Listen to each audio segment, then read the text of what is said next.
पुरुषोत्तम मास महात्म कथा 24वें अध्याय के अंतर्गत मणिग्रीव बोला, हे द्विज, विद्वानों से पूर्ण और सुंदर चमत्कारपुर में धर्म पत्नी के साथ रहता था।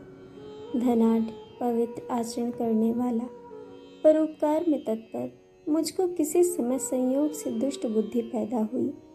दुष्ट बुद्धि के कारण मैंने अपने धर्म का त्याग किया, दूसरे की स्त्री का सेवन किया और नित्य अपेय वस्तु का पान किया। चोरी हिंसा में तत्पर रहता था, इसीलिए बंधुओं ने मेरा त्याग किया। उस समय महाबलवान राजा ने मेरा घर लूट लिया। बाद बचा हुआ जो कुछ धन था उसको बंधुओं ने ले लिया। इस प्रकार से तिरस्कृत होने के कारण वन में निवास किया। स्त्री के साथ इस घोर वन में निवास करते हुए मुझ दुरात्मा का नित्य जीवों का वध कर जीवन निर्वाह होता है। हे ब्राह्मण, इस समय आप मुझ पातकी पर अनुग्रह करें। प्राचीन पूर्व के समूह से आप इस घोर वन में आए हैं। हे महामुनि, स्त्री के साथ मैं आपके शरण आया हूँ। आप उपदेश रूप प्रसाद से कृतार्थ करने के योग्य हैं। जिस उपाय के करने से मेरी तीव्र दरिद्रता इसी क्षण में नष्ट हो जाए और अतुल वैभव को प्राप्त कर यथा सुख विचारो। उग्रदेव बोले, हे महाभाग, तुम कृतार्थ हो गए। जो तुमने मेरा अतिथि सत्कार किया, इसीलिए इस समय स्त्री सहित तुमको होने वाले कल्याण को कहता हूँ, जो बिना व्रत के, बिना तीर्थ के, बिना दान के, बिना प्रयास के तुम्हारी दरिद्रता दूर हो जाएगी। ऐसा मैंने विचार किया है। इस मास के बाद तीसरा पुरुषोत्तम मास आने वाला है। उस पुरुषोत्तम मास में सावधानी के साथ विधि पूर्वक तुम दोनों स्त्री पुरुष श्री पुरुषोत्तम भगवान को प्रसन्न करने के लिए दीपदान करना। उस दीपदान से तुम्हारी यह दरिद्रता जड़ से नष्ट हो जाएगी। तिल के तेल से दीपदान करना चाहिए। विवाह होने के पर घृत में दीपदान करना चाहिए, परंतु इस समय वन में वास करने के कारण घृत अथवा तेल, इनमें से तुम्हारे पास कुछ भी नहीं है। हे अनघ, मणिग्रीव पुरुषोत्तम मास भर स्त्री के साथ नियम पूर्वक इंगुदे के तेल से तुम दीपदान करना। स्त्री के साथ इस तालाब में नित्य स्नान करके दीपदान करना। इसी प्रकार तुम इस वन में 1 मास व्रत करना।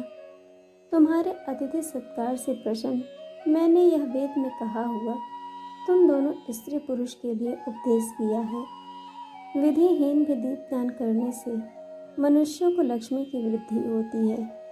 यदि पुरुषोत्तम मास में विधि पूर्वक दीपदान किया जाए तो क्या कहना है।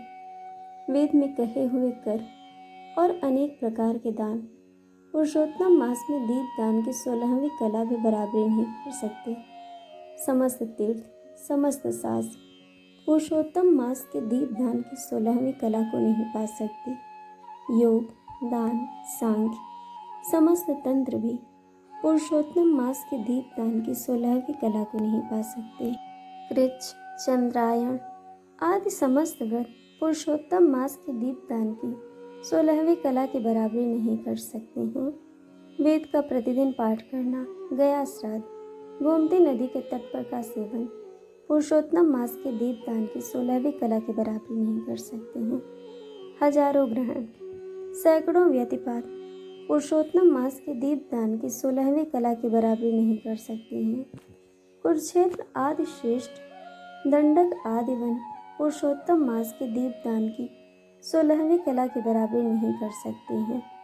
हे वत्स, यह अत्यंत गुप्त व्रत जिस किसी से कहने लायक नहीं है।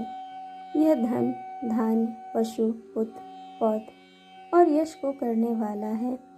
वंध्या स्त्री के बाझपन को नाश करने वाला है और स्त्रियों को सौभाग्य देने वाला है।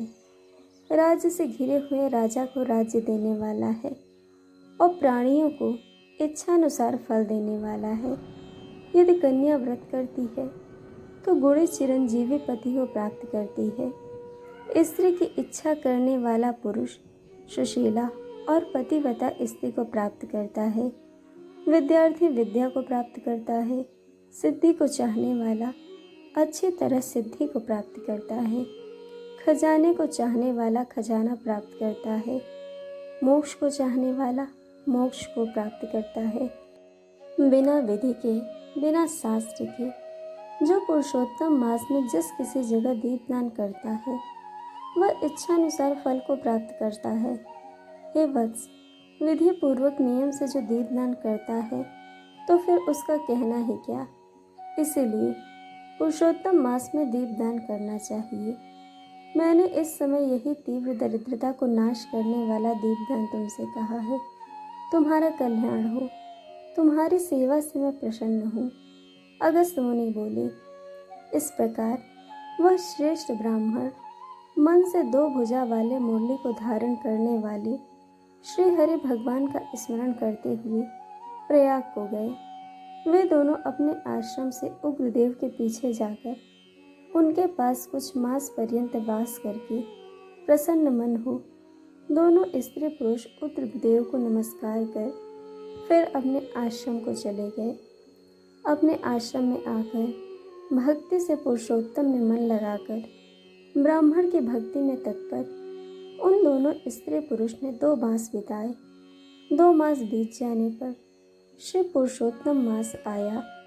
उस पुरुषोत्तम मास में वे दोनों गुरु भक्ति में तत्पर हो दीपदान को करते हुए आलस्य को छोड़कर वे दोनों ईश्वर के लिए इंगुदी के तेल से दीपदान करते रहे।